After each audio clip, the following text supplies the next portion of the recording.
আজকে জুমার নামাজ পড়তে গিয়েছিল নিউজিল্যান্ড।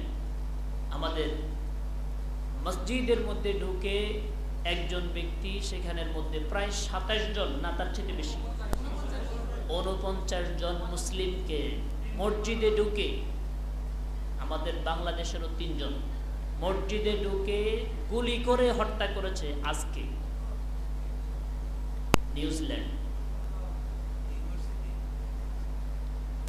নিউজিল্যান্ডের মসজিদে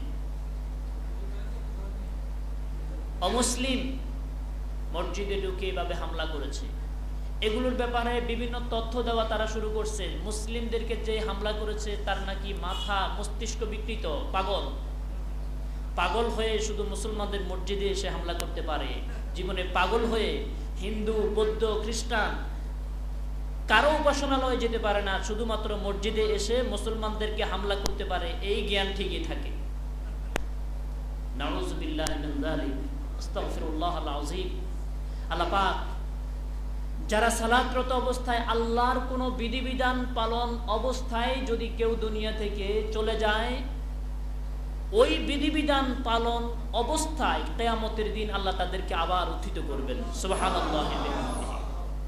একজন ব্যক্তি নবী করিম সাল্লাল্লাহু আলাইহি ওয়াসাল্লামের জামানায়, একজন ব্যক্তি নবী করিম সাল্লাল্লাহু আলাইহি ওয়াসাল্লামের জামানায় উট থেকে ইহরামরত অবস্থায় তিনি ছিলেন। উট থেকে পড়ে গিয়ে তিনি শাহাদাত বরণ করেছেন। নবী করিম সাল্লাল্লাহু আলাইহি ওয়াসাল্লাম বলেছেন, গাসসিলুহু ওয়া কাফিনুহু, তাকে গোসল দাও, কাফন পরাও, ইহরামের কাপড় দিয়েই তাকে কাফন দাও। নবী করিম সাল্লাল্লাহু আলাইহি ওয়াসাল্লাম বলেছেন, ফাইন্নাহু ইউলাব্বি ফাইন্নাহু ইউবআসু ইয়াউমাল কিয়ামাতি মুলাব্বিয়ান, এই ব্যক্তিটা কিয়ামতের দিন লাব্বাইক লাব্বাইক বলতে বলতে কবর থেকে উঠবে। সুবহানাল্লাহ। নিউজিল্যান্ডের যে মানুষগুলো আজকে যাদেরকে শহীদ করে দেওয়া হয়েছে, আল্লাহ পাক যাতে শাহাদাতের সর্বোচ্চ মর্যাদা যাতে তাদেরকে দান করেন, বলি আমিন। সম্মানিত উপস্থিতি, তাছাড়া এই ধরনের একটি অপ্রীতিকর ঘটনা পাকিস্তানে ঘটার কারণে পাকিস্তানে খেলা নিষিদ্ধ করা হয়েছে। আন্তর্জাতিক খেলাগুলো পাকিস্তানে হচ্ছে না, যে সেটা জঙ্গিদের আস্তানা। তো নিউজিল্যান্ড আজকে যে ঘটনাটি করেছে, এর পরিপ্রেক্ষিতে মুসলমান যে কেউ এটা দাবি করতেই পারে যে নিউজিল্যান্ডের মাটিতে যাতে আর কোনো ধরনের আন্তর্জাতিক খেলা না হয়, এটা মুসলমানদের দাবি করা উচিত। এবং মস্তিষ্ক বিকৃত কিনা এটা আন্তর্জাতিকভাবে এটা পরীক্ষা করতে হবে। আসলে মস্তিষ্ক বিকৃত নয়। মস্তিষ্ক বিকৃত হয়ে একজন গুলি চালায় কিভাবে? আবার সে ফেসবুক লাইভে এসে কথা বলছে। নাউযুবিল্লাহি মিন যালিক, আস্তাগফিরুল্লাহাল আযীম। আল্লাহ পাক মুসলমানদের এই ক্লান্তি লগ্নে আল্লাহ পাক যাতে মুসলিম জাতিকে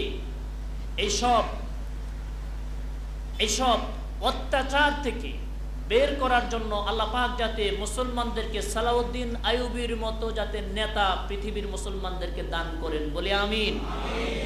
এই মুসলমানদের ক্লান্তি লগ্নে মুসলমান আজকে নেতা হারা, অভিভাবক হারা। সবচেয়ে বড় সমস্যা এখানে। আজকের এই ঘটনাটি যদি কোনো মুসলিম করতো হতে পারে, তার মাথা বিকৃত থাকুক আর যাই থাকুক, যদি কোনো মুসলিম করতো আজকে এই ঘটনাটি অন্য কোনো ধর্মাবলম্বীর সাথে, তাহলে সারা পৃথিবীতে এখন প্রচার হয়ে যেত যে জঙ্গি হামলা হয়েছে। অমুসলিমরা করলে আর সেটা জঙ্গি হয় না, মুসলমান করলে সেটা জঙ্গি হয়। আল্লাহ পাক আমাদেরকে, আল্লাহ তুমি মুসলমানদের জন্য যথেষ্ট হয়ে যাও, আমিন। এবং তাদেরকে শাহাদাতের সর্বোচ্চ মাকাম আল্লাহ তাআলা দান করুন, বলি আমিন।